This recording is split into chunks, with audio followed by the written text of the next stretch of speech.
Buenas tardes, compañeros, profesora Livia. Continuando con este esquema de seminarios en dermatología, hoy vamos a estar dando un repaso por la exposición a alergenos frecuentes. Las autoras de este seminario son la doctora María Olivares y mi persona, la doctora Jaimari Gutiérrez. Comencemos. Los metales representan una de las principales causas de sensibilización, constituyéndose como alergenos frecuentes en múltiples sectores industriales, debido a su uso extendido en procesos de manufactura, construcción, curtido, soldaduras y fabricación de dispositivos electrónicos. Entre los metales más implicados destacan el níquel, cromo, cobalto, mercurio, oro, paladio y titanio. Dentro de las profesiones y las fuentes de exposición tenemos para el mercurio la producción química, la farmacéutica y las amalgamas. Para el plomo, las baterías, pinturas, soldaduras y la industria automotriz. Para el cadmio, su fuente de exposición como la galvanización, los pigmentos y las baterías. Para el cobre, la industria eléctrica, la automotriz y la construcción. Y para el manganeso, la metalurgia como baterías químicas y cerámicas. La dermatitis alérgica de contacto por metales se debe a una respuesta inmunitaria de hipersensibilidad donde la piel se inflama debido a una alergia específica a un metal. Puede presentarse en cualquier parte del cuerpo que haya estado en contacto con dicho material, pero es más frecuente en manos, muñecas y áreas del cuello. También tenemos la patología de la enfermedad llamada fiebre de los humos metálicos, que se encuentra comúnmente en los trabajadores industriales expuestos al humo de zinc y se caracteriza por irritación pulmonar, fiebre, escalofríos y gastroenteritis. Dentro de los metales pesados tenemos el cromo, que es un metal brillante de tonalidad blanca o plateada que suele encontrarse como óxido y gracias a su capacidad para resistir la corrosión se utiliza para proteger metales. El cromo se encuentra en diferentes estados de oxidación. Uno de ellos es el estado hexavalente, que es la segunda oxidación más estable y el más importante toxicológicamente. Tiene como relevancia dermatológica que causa al 5 al 7% de las dermatitis alérgicas de contacto a nivel laboral y es el principal alérgeno en trabajadores de construcción. Dentro de las profesiones y fuentes de exposición para el cromo tenemos la metalurgia y siderurgia como soldadores de galvanoplastia, en la industria de construcción como albañiles, cementos de porla, los químicos y pigmentos en la fabricación de colorantes, en la curtidería, en los procesamientos del cuero, en la industria de maderera tenemos la madera tratada con preservantes, el fotograbado en la litografía, y en la industria pirotécnica como la creación de fósforos y cerillas. Sus manifestaciones clínicas en la dermatitis alérgica de contacto vamos a ver la localización típica en manos, antebrazos y cara y los signos característicos de eritema, vesículas y fisuras profundas. Las úlceras por cromo, tenemos las lesiones profundas con bordes necróticos y la localización de estas es en dorso de manos y pliegues interdigitales, además de la liquefacción y la hiperqueratinización de la piel. Dentro de las enfermedades sistémicas tenemos la rinitis y asma laboral y la perforación del tabique nasal. Para realizar el diagnóstico se debe hacer una anamnesis exhaustiva identificando la exposición y el tipo de actividad laboral, además del inicio y la evolución de los síntomas y los antecedentes personales en enfermedades alérgicas. Las pruebas diagnósticas tenemos el test de parche con sulfato de cromo al 0,5% en vaselina y su positividad se evidencia en las vesículas coalescentes. Tenemos el análisis químico con espectrofotometría para cromo hexavalente en muestras ambientales y el diagnóstico diferencial basado en la dermatitis irritativa por cemento y la psoriasis palmoplantar. En el tratamiento va a depender de la fase en la que se encuentra la lesión. En las fases agudas, corticoides tópicos de clase 3 o 4 como el clobetasol. Las úlceras se realiza desbridamiento y apósitos de plata coloidal. En los casos graves se utiliza prednisona oral de 20 a 30 miligramos y se debe hacer la reubicación temporal del puesto con exposición, además de identificar y eliminar objetos o materiales contaminados. En la prevención se debe hacer medidas técnicas como cementos con bajo contenido de cromo hexavalente, menor a 2 partes por millón, pigmentos alternativos como el óxido de hierro y la ventilación local exhaustiva. Además del equipo de protección personal con guantes de neopreno y delantales de PVC. Se debe tener en cuenta siempre el lavado con jabón neutro y cremas de barreras con ECDA. En la vigilancia epidemiológica se deben realizar exámenes dermatológicos semestral, el test de parche anual en trabajadores con síntomas y realizar memoria fotográfica de las lesiones. Las recomendaciones al paciente es evitar acumulación de sudor en el uso de los guantes, aplicar cremas de barreras antes de manipular más que todo el cemento, cambiar las ropas contaminadas y evitar el calzado de cuero no certificado. Otro de los metales es el cobalto, que es un metal grisáceo duro, magnético, dúctil y algo maleable y se usa en la producción de aleaciones y sales de cobalto. Este es un mineral traza esencial que está presente también en la vitamina B12 y representa el 8 al 10% de la dermatitis alérgica de contacto a nivel laboral. La causa más frecuente de sensibilización a este metal son los objetos recubiertos de níquel, que casi siempre contienen cobalto. Lo podemos ver en metales como las bisuterías o monedas y a nivel laboral en cementos, pinturas, resinas, secantes de pinturas, galvanizados y partes de maquinaria.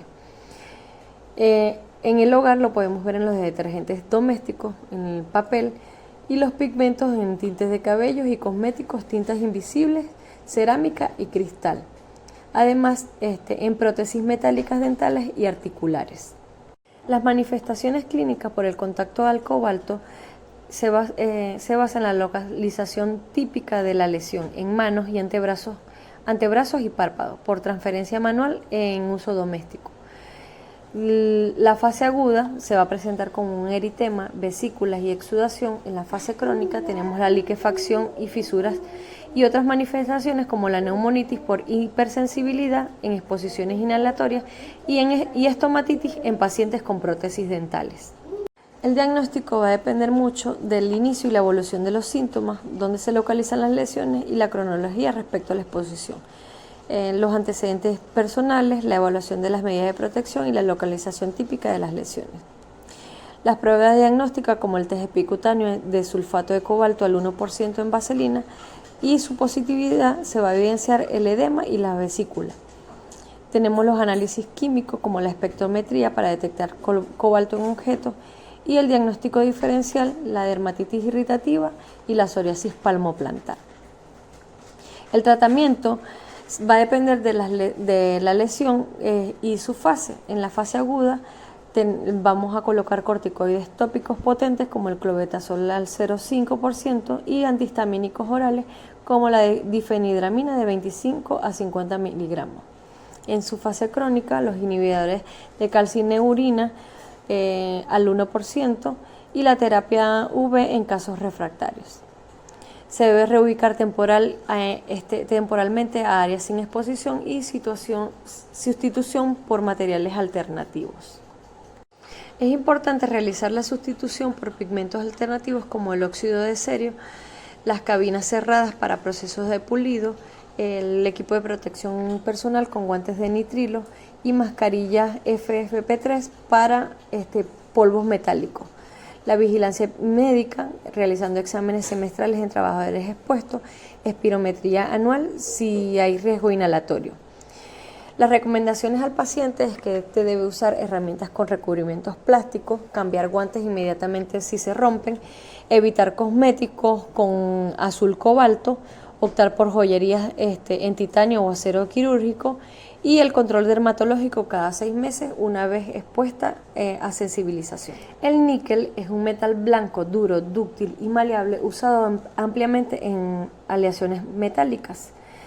Es la principal causa de dermatitis de contacto, afectando más a mujeres y por ser un alergeno de contacto común, es el responsable del 20 al 25% de la dermatitis alérgica de contacto en Europa y Estados Unidos. Dentro de las profesiones y fuentes de exposición tenemos a los trabajadores metalúrgicos en la fabricación de aleaciones, pulido de metales, con una vía de exposición por inhalación y dérmica. Los peluqueros en el uso de tijeras y pinzas metálicas por contacto repetido con las herramientas. En la industria electrónica, ensamblaje de baterías y circuitos. La vía de exposición es la manipulación de componentes con níquel. El personal de limpieza con uso de utensilios o productos abrasivos. Y en la industria de la construcción, en la manipulación de aceros inoxidables por contactos con herramientas. La localización típica de las lesiones la vamos a ver en manos, en trabajadores manuales y en ombligo, muñecas, lóbulos de la oreja por contacto con joyas o cinturones. Dentro de los hallazgos clínicos vamos a evidenciar un eritema, vesículas y exudación en la fase aguda y la liquefacción y fisuras en la fase crónica. Otras manifestaciones es el síndrome de Babun, donde se evidencia una erupción sistémica por ingestión de níquel y prurito sin lesiones visibles. Dentro de la historia clínica se debe tener en cuenta la localización de las lesiones, el tiempo de exposición y los antecedentes personales. Tenemos las pruebas específicas como el test epicutáneo de sulfato de níquel al 5% en vaselina, y su positividad se va a interpretar en eritema más vesículas como alergia confirmada. Dentro de los diagnósticos diferenciales tenemos la dermatitis irritativa sin historia de alergia a metales y la psoriasis palmoplantar en lesiones más descamativas y simétricas. Las lesiones, el tratamiento de las lesiones por contacto con níquel va a depender de la fase en la que se encuentre. En su fase aguda se van a utilizar corticoides tópicos como el clobetasol y compresas frías con solución de Burrow.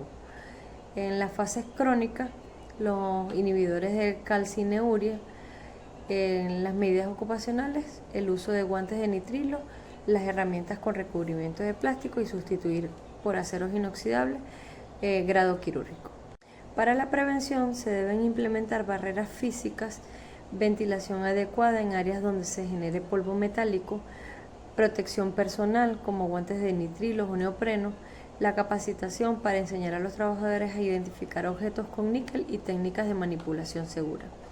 Las recomendaciones al paciente es que debe usar guantes siempre al manipular metales, cubrir mangos de herramientas con cintas aislantes o fundas de goma, lavar manos y áreas expuestas con jabón con pH neutro y agua tibia, aplicar cremas con barrera de dimeticona antes de trabajar y las revisiones cada 6 meses si hay exposición laboral continua y el test de parche anual para monitorizar la sensibilización. El ácido paraminobenzoico, conocido por sus siglas como PABA, y sus derivados son compuestos aromáticos relacionados estructuralmente con la anilina. Aunque el PABA en sí no es un alergeno extremadamente frecuente, su relevancia radica en que actúa como base estructural de varias sustancias sensibilizantes utilizadas en productos industriales y farmacéuticos. Dentro de este grupo tenemos los esteres del PABA usados como filtros solares, anestésicos locales tipo ester como la procaína o tetracaína, los colorantes azoicos que pueden compartir grupos funcionales similares y reacciones cruzadas, y los farmacoderivados como las sulfonamidas y algunos diuréticos como las tiacidas y antihistamínicos. Dentro de las profesiones y sus fuentes de exposición tenemos el sector salud y farmacéutico por el uso de anestésicos locales de tipo éster y la manipulación de medicamentos tópicos, antisépticos o formulaciones con PABA. Dentro de la cosmetología y estética tenemos la aplicación de protectores solares que contienen este grupo en servicios dermatocosméticos y la exposición a tintes capilares y de cejas. En la industria textil y tintorera tenemos la presencia de colorantes azoicos relacionados por estructuras y propiedades inmunológicas, la producción de plástico, caucho o adhesivo, en la incorporación de derivados aromáticos y en laboratorios químicos o farmacéuticos por manipulación de compuestos con base en la síntesis de anestésicos, colorantes, medicamentos o biocidas. Las manifestaciones clínicas dependen de la vía de exposición y del tipo de hipersensibilidad involucrada. Tenemos la dermatitis alérgica de contacto, que es una reacción de hipersensibilidad de tipo 4, con hallazgos clínicos de eritema, edema, vesículas y descamación en zonas de contacto directo, como manos, antebrazos y cara. Tenemos el prurito intenso, que es un signo distintivo frente a dermatitis irritativa, y casos crónicos. En los casos crónicos, la liquefacción y fisuras. Los factores agravantes, como la exposición simultánea a la luz ultravioleta, que puede exacerbar las lesiones. La reacción sistémica, como la anafilaxia, que es rara que se produzca, el síndrome de hipersensibilidad o a sulfonamidas, donde se va a evidenciar un ras maculopapular y las afectaciones hepáticas. Tenemos las afectaciones respiratorias, la rinitis o alveolitis alérgica por inhalación a polvos en síntesis química y el asma ocupacional, donde se va a evidenciar sibilancias y obstrucción bronquial reversible. Dentro de la historia clínica para el diagnóstico se debe tener en cuenta el mapa de exposición para identificar las tareas de riesgo. Las pruebas específicas para el diagnóstico es el test de parche con pava al 5% en vaselina. Y la interpretación se van a evidenciar un eritema más vesícula para alergia confirmada. Las pruebas de función pulmonar como espirometría pre y post-turno en caso de sospecha de asma y la biopsia cutánea para descartar otras dermatosis. El diagnóstico diferencial, la dermatitis irritativa, que es la más común pero sin prurito intenso ni distribución alérgica típica. El tratamiento de estas lesiones va a depender mucho de la fase en la que se encuentren. En las dermatitis alérgicas de contacto tenemos los corticoides tópicos potentes como la betametasona al 0,1%. En casos graves, los corticoides orales como la prednisona de 30 miligramos y los antihistamínicos no sedantes como la loratadina de 10 miligramos para el prurito intenso. Las reacciones sistémicas como la anafilaxia o el asma se utilizará adrenalina intramuscular de 0,3 a 0,5 miligramos, broncodilatadores como el salbutamol inhalado, más corticoides sistémicos en el asma laboral. Para la fotoprotección estricta, el uso de protectores solares sin pava con óxido de zinc o dióxido de titanio.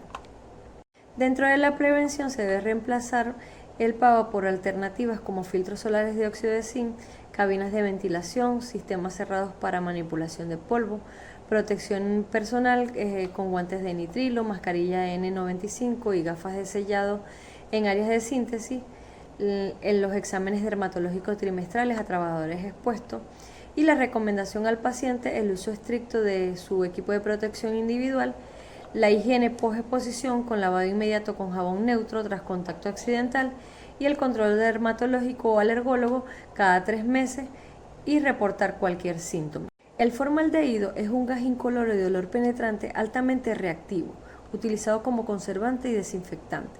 Su capacidad para actuar como acteno le permite unirse a proteínas cutáneas activando respuestas inmunológicas de tipo 4, típicas de la dermatitis alérgica de contacto.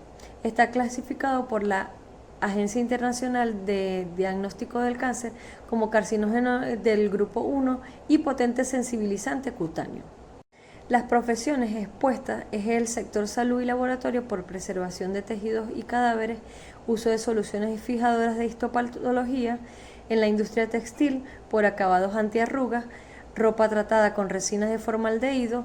En la industria maderera y de construcción tenemos la resina ureoformaldehído utilizadas para la fabricación de MDF y contrachapado y adhesivos industriales. En la industria cosmética y de productos de cuidado tenemos los conservantes liberadores de formaldehído, los esmaltes de uñas, champú y productos faciales. La fabricación de plástico y papel como el uso de resinas fenólicas y en tatuadores y peluqueros con productos de alisados capilar que contienen formaldehído o lo liberan al calentarse. Las manifestaciones clínicas de estas lesiones son eritema, edema, vesícula y prurito en el sitio de contacto. Se localizan comúnmente en manos, muñecas, cuello, cara y pliegues. En el caso de cosméticos puede afectar párpados, frentes y cuero cabelludo. Se evidencia el eczema palpebral o perioral por contacto indirecto o aéreo y la dermatitis de contacto aéreo transportado en trabajadores expuestos en vapores a ambientes cerrados. En reacciones crónicas se va a ver la piel engrosada con liquefacción y descamación persistente, agravamiento por microtraumatismo o maceración de áreas afectadas en guantes o ropa oclusiva. Dentro del diagnóstico tenemos la anamnesis ocupacional dirigida a identificar exposiciones directas e indirectas, indagar sobre actividades laborales y el uso del equipo de protección personal, la exploración física detallada para evaluar la topografía de las lesiones. Se hacen las pruebas epicutáneas realizadas con formaldehído al 1% en agua, donde se va a ver, se puede ver una afirmación de la sensibilización o un falso positivo. Importante considerar las reacciones cruzadas con liberadores de formaldehído. El diagnóstico diferencial, la dermatitis irritativa de contacto por otros desinfectantes, la dermatitis seborreica, atópica o infecciosa en zonas expuestas, la urticaria de contacto si hay afectación inmediata y la psoriasis de placas eritematodescamativas en codos y rodillas. El tratamiento va a depender del tipo de dermatitis. La dermatitis alérgica de contacto aguda se usan corticoides tópicos como el clobetasol y antihistamínicos orales como la cetiricina de 10 miligramos. En las lesiones severas, los corticoides sistémicos como la prednisona de 20 miligramos. En la prevención se debe reemplazar formol en histopatología por soluciones alcohol formal ácido acético o fijadores libres de formol. En cosméticos, usar conservantes alternativos. En sistemas cerrados, uso de cabina de ventilación o campanas extractoras con filtros EPA y carbón activado. La rotación del personal se debe hacer ya que se debe limitar la exposición a menos de 0.75 partes por millón, como lo limita la OSHA. La señalización de áreas con riesgo de exposición, los equipos de protección individual, y dentro de las recomendaciones al paciente es el control dermatológico cada 3 a 6 meses si hay antecedentes de dermatitis, reportar cualquier síntoma nuevo como erupciones o dificultad para respirar, y a nivel oncológico realizar la rinoscopia anual si existe exposición crónica a mayor de 10 años. Continuando con la ponencia, quienes habla la doctora María Olivares. El bálsamo del Perú es una resina natural obtenida de árboles originados del sur de América, utilizada principalmente en la fabricación de aromas, perfumes y productos medicinales. Contiene múltiples sustancias químicas, muchas de ellas fragancias, que se pueden actuar como alérgenos. También se conoce por otros nombres como el bálsamo de India, aceite de China, bálsamo negro, bálsamo de Honduras y de Surinam. Entre las profesiones de contacto frecuente tenemos el personal sanitario en el uso de antisépticos y productos de fragancia, los odontólogos y traumatólogos en el uso que pueden contener el bálsamo de Perú, trabajadores de la industria de los cosméticos, perfumería y fabricación de productos de higiene, trabajadores de la alimentación y bebidas que manipulan productos con saborizantes. En las fuentes de exposición tenemos los productos medicinales como pomadas y apósitos cicatrizantes, en cosméticos y productos de higiene como cremas, lociones para el cabello y afeitado, en alimentos y bebidas como saborizantes en jarabe, pastillas y caramelos, materiales odontológicos y traumatológicos, productos industriales y consumo de fragancias derivados de químicos relacionados. Entre la clínica observamos la alergia al bálsamo del Perú puede manifestarse principalmente como una dermatitis de contacto. Tenemos la quelitis y la inflamación de los labios, estomatitis y lesiones en la mucosa orofaringea, urticaria de contacto y reacciones inmediatas tipo 1, síntomas respiratorios como el asma y la rinitis, eczema en manos y pies, conjuntivitis y en caso de exposición oral, dolor en boca y erupciones en labios y ángulos de la boca. Además, se puede exacerbar los cuadros de urticaria crónica.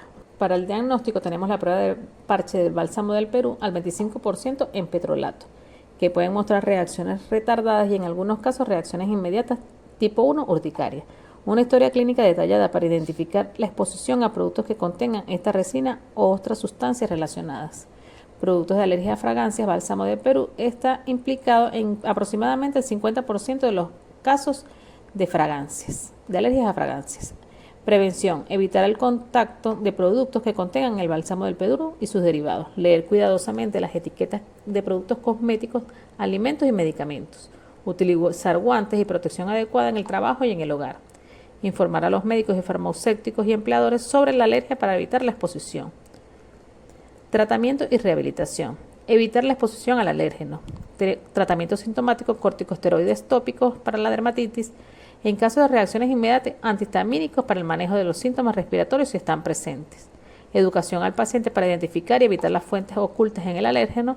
Y en el ámbito laboral, adaptar al puesto de trabajo o cambiar de actividad si es necesario para evitar la exposición continua. Las recomendaciones al paciente: mantener una dieta estricta, como lo indica el especialista. Consultar siempre a los profesionales de la salud antes de usar nuevos productos. En caso de dermatitis o síntomas, acudir a dermatología y llevar una lista de identificación sobre la alergia para emergencias y consultas médicas. Continuando, los peróxidos de trementina es una oleoresina líquida incolora con olor característico, obtenida por destilación con vapor a varias especies de pinos. Los peróxidos de trementina son compuestos oxidativos derivados de esta resina, responsables de su capacidad sensibilizante y alergénica. Aunque su uso ha disminuido por la sustitución de productos menos sensibilizantes, sigue siendo un alérgeno relevante en dermatitis de contacto ocupacional. Entre las profesiones de contacto frecuente tenemos pintores y barnizadores, carpinteros y trabajadores de la madera, trabajadores de las industrias químicas, personal de mantenimiento y limpieza industrial, artistas y restauradores que utilizan solventes y lacas. Sus principales fuentes de exposición, como lo dijimos anteriormente, disolventes de pinturas y lacas, barnices, productos industriales, trabajadores de la madera, materiales relacionados con la fabricación de resina, y la exposición ocurre principalmente en industrias químicas, carpintería y pintura.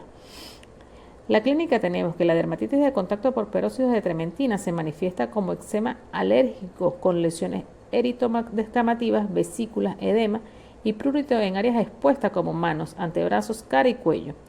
Pueden presentarse brotos agudos o crónicos según la intensidad y duración del contacto.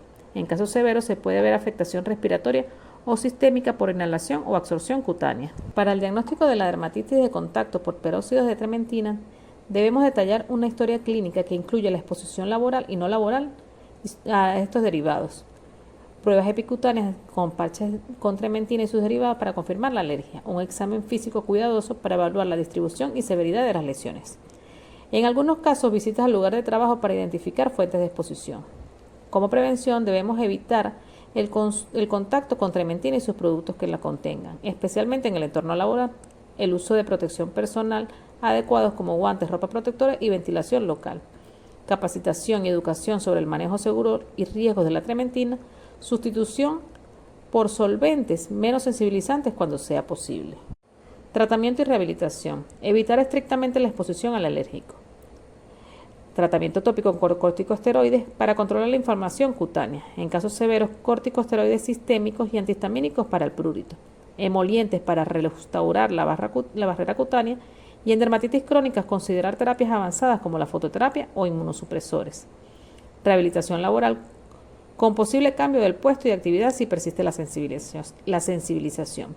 Las recomendaciones al paciente: informar al paciente sobre la naturaleza de la alergia y la importancia para evitar la trementina y sus derivados. Leer etiquetas y consultar al dermatólogo antes de usar productos nuevos. Mantener una higiene adecuada y cuidado de la piel para evitar irritaciones secundarias y llevar una documentación médica específica de la alergia para su uso en trabajo y emergencia. El sulfato de neomicina es un antibiótico aminoglucósido de uso tópico, ampliamente utilizado para tratar infecciones cutáneas, oculares y ópticas. Es un alérgeno frecuente en dermatitis de contacto alérgica, especialmente por su uso en cremas, pomadas y medicamentos de primeros auxilios. Los profesionales en contacto frecuente son el personal sanitario como médicos, enfermeros y farmacéuticos, que manipulan y administran antibióticos tópicos, veterinarios y personal de clínicas veterinarias, farmacéuticos y técnicos de farmacia, trabajadores en industria farmacéutica y productos médicos, cuidadores y personal de primeros auxilios. Entre las fuentes de exposición tenemos los medicamentos tópicos como cremas, ungüentos, lociones para la piel, ojos y oídos, productos de primeros auxilios, medicamentos veterinarios, algunos productos oftalmológicos y ópticos. Puede haber una exposición en ámbitos laborales relacionados con la manipulación y dispensación de estos productos. Entre la clínica tenemos que la dermatitis de contacto alérgica con eritema, inflamación, prurito y enrojecimiento en zonas de aplicación. Puede haber aparición de ampollas, vesículas y eczema en casos más severos. La reacción puede tardar días en manifestarse tras el contacto. Puede afectar áreas tratadas con pomadas o cremas que contienen neomicina y en algunas ocasiones extenderse a otras zonas. En algunos casos puede haber reacción cruzada con otros aminoglucósidos como la gentamicina, bacitracina y camamicina. Los alquitranes de la madera son productos derivados de la destilación de la madera, especialmente de pinos y otras coníferas. Contienen una mezcla compleja de hidrocarburos aromáticos, policíclicos y otros compuestos químicos que pueden causar dermatitis de contacto alérgica y tienen propiedades fotosensibilizantes, antiinflamatorias y queratoplásticas. Son conocidos tanto por su uso terapéutico como por su potencial sensibilizante en el ámbito ocupacional. Entre los trabajadores de contacto frecuente tenemos trabajadores de la industria de madera y carpintería, personal de la fabricación, trabajadores de la industria del cuero y embreado de cuerdas, personal de industrias eléctricas que manipulan aislantes con alquitranes, profesionales de la salud que aplican productos dermatológicos con alquitranes. Entre sus fuentes de exposición tenemos, como lo dijimos, industria de madera y carpintería, trabajadores derivados con productos de la madera, industrias del embreado, uso de sellantes, aislantes de cables eléctricos, aplicación de productos dermatológicos y exposición en sectores donde se manipulan productos con fragancias o derivados aromáticos relacionados. Entre la clínica tenemos una dermatitis de contacto alérgica caracterizada con eczema, prurito, eritema y descamación, principalmente en manos y antebrazos. Puede presentarse como una dermatitis crónica debido a la exposición repetida, fotosensibilización con empeoramiento de lesiones tras la exposición solar. En algunos casos, reacciones cruzadas con perfumes, fragancias, por lo que se recomienda evitar cosméticos perfumados. Puede asociarse con lesiones queratocíticas o incluso a riesgo moderado de cáncer cutáneo en exposiciones prolongadas. El clorhidrato de etilendiamina es una sustancia química utilizada principalmente como conservante, estabilizador y emulsionante de productos tópicos. Además, está presente en ciertos medicamentos tópicos como son los antihistamínicos, pomadas antimicóticas y antibacterianas, gotas nasales y óticas, colirios, soluciones para lentes de contacto e incluso en algunos medicamentos inyectables. En la industria se emplea para la fabricación de disolventes, resinas textiles, inhibidores de la corrosión, endurecedores de resinas epoxi, aceleradores del caucho y barnices, fungicidas, pesticidas, entre otros.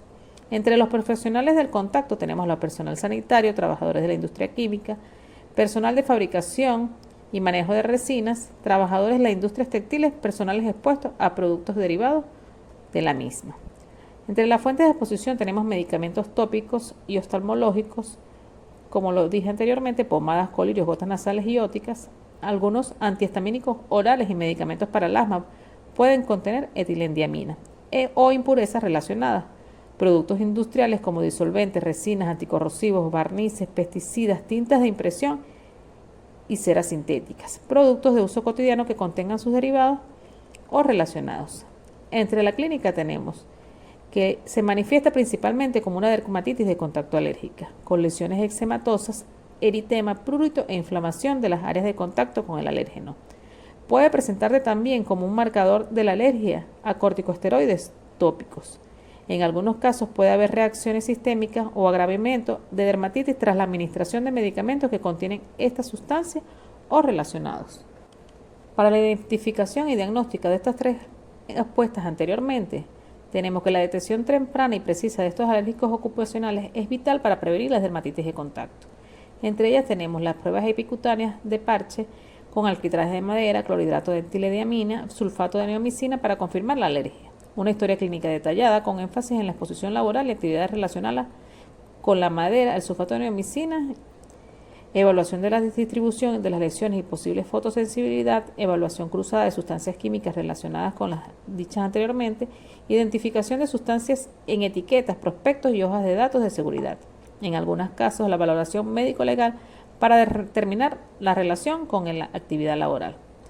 Para la prevención, el uso de equipos de protección personal adecuados como guantes, ropa protectora e higiene cuidadosa. Evitar, sustituir o minimizar el contacto del sulfato de neomicina, alquitranes de la madera y clorhidrato de etilendiamina y sus productos derivados cuando sea posible. Educación, capacitación para el manejo de los seguros de estos materiales y leer cuidadosamente los prospectos de los medicamentos y productos industriales. Evitar la exposición solar directa en áreas con dermatitis para prevenir la fotosensibilización. Informar al médico sobre la alergia para evitar prescripciones con esta sustancia. Control ambiental en el lugar de trabajo para reducir la exposición. En el tratamiento y rehabilitación, evitar la exposición con el alérgico, tratamientos tópicos con corticosteroides, emolientes para restaurar la barrera cutánea. En casos crónicos o severos, acudir a la área de dermatología, rehabilitación laboral, educación al paciente para identificar y evitar las fuentes de exposición, seguimiento dermatológico. Los alcoholes de lana, también llamados lanolina, es una mezcla compleja de ésteres, de ácidos grasos y alcoholes obtenida de la hidrólisis de la fracción oleosa del sebo de la lana de oveja. Su composición puede variar según el origen y el proceso de manufactura. Es una sustancia grasa natural que se utiliza ampliamente en la industria cosmética, farmacéutica y otros sectores. Los profesionales de contacto tenemos los trabajadores de la industria textil, trabajadores de la industria cosmética y farmacéutica, peluqueros y estilistas, personal de enfermería y cuidadores, veterinarios y asistentes veterinarios, trabajadores de la industria del calzado y del cuero, trabajadores de la limpieza y el mantenimiento, trabajadores de imprenta, artistas y artesanos.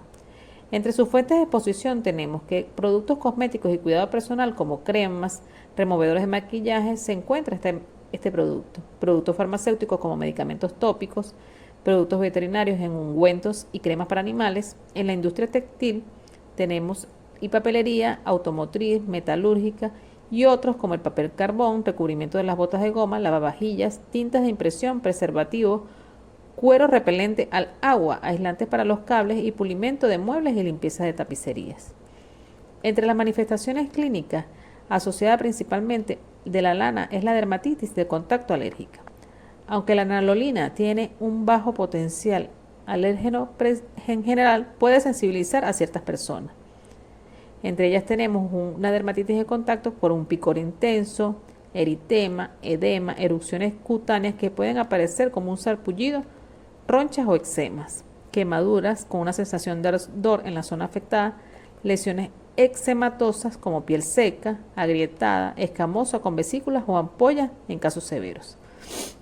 En caso de ingestión accidental en grandes cantidades puede producir síntomas de intoxicación como la diarrea, vómitos, sarpullido generalizado, enrojecimiento e hinchazón de la piel.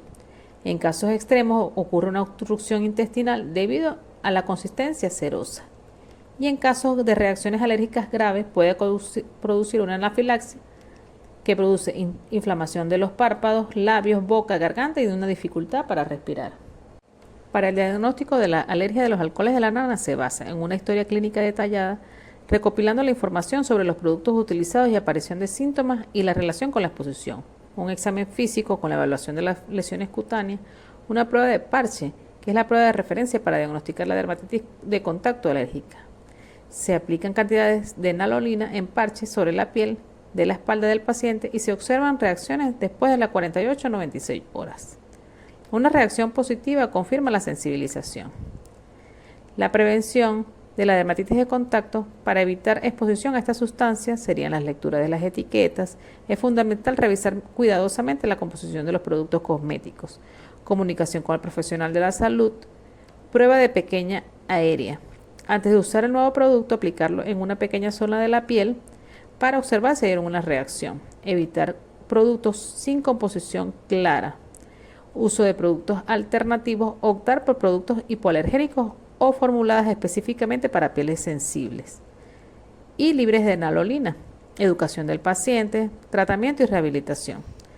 Para el tratamiento de los alcoholes de lana se enfocan en aliviar los síntomas y prevenir la recuperación de la piel. Evitar el contacto, la medida más importante es cesar la exposición al alérgeno. Corticosteroides tópicos, cremas o ungüentos con corticosteroides se utilizan para reducir la inflamación, el enrojecimiento y el picor.